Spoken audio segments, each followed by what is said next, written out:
With no more basketball left to be played and the offseason being fully underway, it's the perfect time to gather our thoughts, analyze all the data from this last season, and start to put out rankings for where players currently stand amongst their peers at the moment. Over the last week, I've been going position by position, ranking the top 10 players at each spot, and after already putting out the lists for the point guards, shooting guards, and small forwards, today we'll be moving on to the power forwards, so if you haven't looked at those videos that I've already put out, be sure to go check them out after you watch this one. This position has a nice balance of elite talent at the top, borderline all-star talent in the middle, and productive role players throughout, so putting this list together was an interesting challenge. Before we start though, it turns out about 60% of you watching right now aren't even subscribed to the channel, so please, if you enjoy the content, consider hitting the subscribe button, as not only does it help out a ton, but I'd also very much appreciate it. Now, with that being said, let's begin. Before we get into the top 10, I wanted to start with a few honorable mentions that just missed the cut, and the players that fall into this category are Aaron Gordon, Robert Covington, Jaren Jackson Jr., and Marcus Morris. Aaron Gordon has been someone viewed as a guy with the upside to be a top 10 player at this position for years now, but his offensive game just hasn't developed the way that many hoped it would. He's a solid defender, but in the playoffs he struggled to step up when the Nuggets needed him to, as they got swept in the second round. Then we have players like Covington and Morris, who are some of the better role players at this position, Covington for his defense, and Morris for his knockdown shooting. Jaren Jackson Jr. missed most of last year due to an injury, so it's hard to judge him off of his play from a year ago, but in the past, he showed many flashes of potential, and I could easily see him cracking the top 10 of this position in the near future. Now, to start off the top 10, at number 10, we have Draymond Green of the Golden State Warriors. Green is a pretty polarizing player to discuss in context of rankings because he's basically a role player on steroids. He still plays phenomenal defense anchoring the Warriors, he's their primary passer and playmaker when initiating the offense, he makes life for Steph Curry so much easier and every advanced metric backs that up, and he does all of the little things that winning teams love. However, he's not someone who can necessarily be a go-to option on a winning team scoring-wise, as his shooting has regressed several seasons in a row now, and it's kind of true that he needs great players around him for he himself to be great.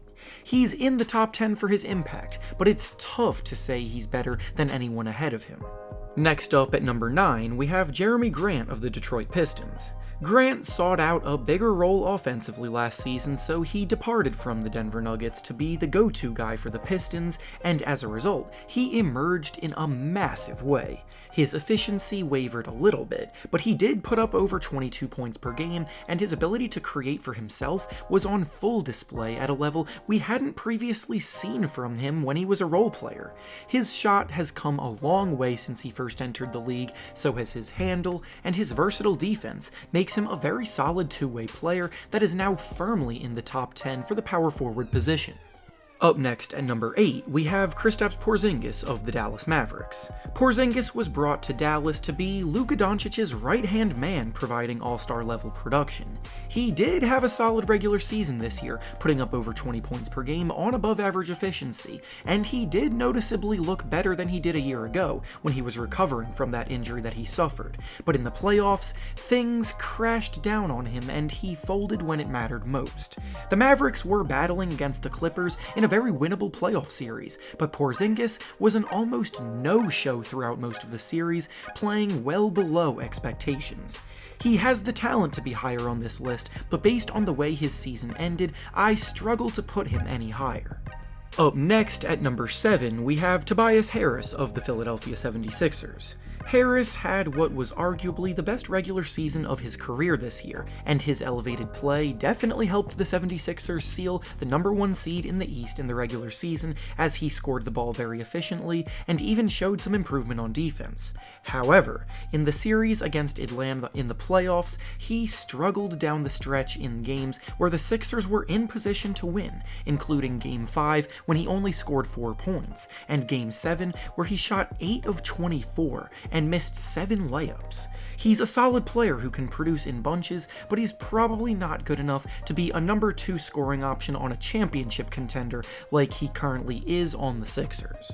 Next up at number 6, we have John Collins of the Atlanta Hawks. Collins' individual production took a slight dip in the regular season, but by no means does that mean that he regressed as a player. When you go from playing on a team still in the lottery, rebuilding, to a team with genuine playoff aspirations, you sometimes have to make sacrifices, and that's exactly what Collins did for the better of the team. There were previous questions about whether or not he could step up defensively, if he was built for playoff basketball, and if scoring would translate from him, but he silenced every doubter asking those questions in the playoffs this year when he balled out and played a huge part in the Hawks making it all the way to the conference finals, while eliminating the 1-seed Sixers along the way. Next up at number 5, we have Pascal Siakam of the Toronto Raptors. Siakam broke out onto the scene 2 years ago and helped the Raptors win a championship with his tremendous play in the playoffs, but ever since the departure of Kawhi Leonard that season, he's been asked to be one of their go-to options on the Raptors, and in that big role, he's become a bit more inconsistent. Siakam's averages of 21 points, 7 rebounds, and 5 assists per game are still solid for a player at this position for sure, and he did settle in and play better as the season progressed last year, but he just might not be able to be a true number 1 guy on a playoff team. Next up at number 4, we have Julius Randle of the New York Knicks. Randle is coming off of what was far and away the best season of his career, where he was named second-team All-NBA because of his stellar play. But his performance in the playoffs was just flat-out bad, and that's why it was so hard to rank him. He was so much better than everyone ranked below him in the regular season, but the way he played in the playoffs gives cause for legitimate doubt. I do update these rankings midway through the regular season though, so for now I'll leave him this high, but he does need to bounce back to maintain this status. Next up at number 3, we have Zion Williamson of the New Orleans Pelicans. Zion is the most promising young player at this position, and he's already a historically dominant force. He finished this season averaging more points in the paint than any other player has ever averaged in the paint in the history of the NBA per game, which is just flat out absurd. When he gets a full head of steam and battles down low, there's really not a whole lot you can do to stop him, because his combination of agility, brute force strength, and touch allows him to finish through contact with ease. The Pelicans now need to start surrounding him with the right pieces to get the most out of him and the team as a whole, because he's ready to take that next step and play in the playoffs, he just needs the help to do so.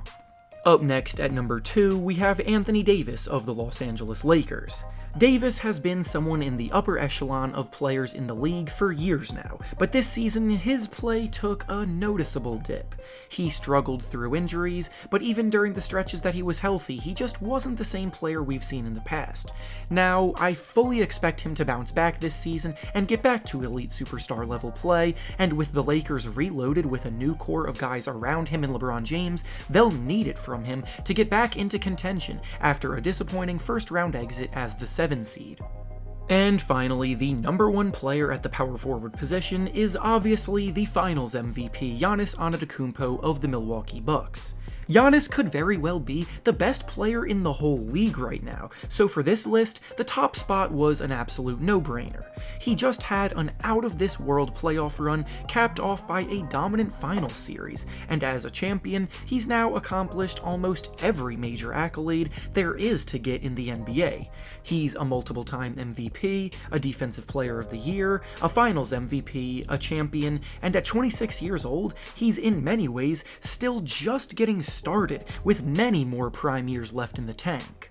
And with that being said, that's all I have for you today. Make sure to like the video, subscribe to the channel, and comment down below how you would rank the players at this position.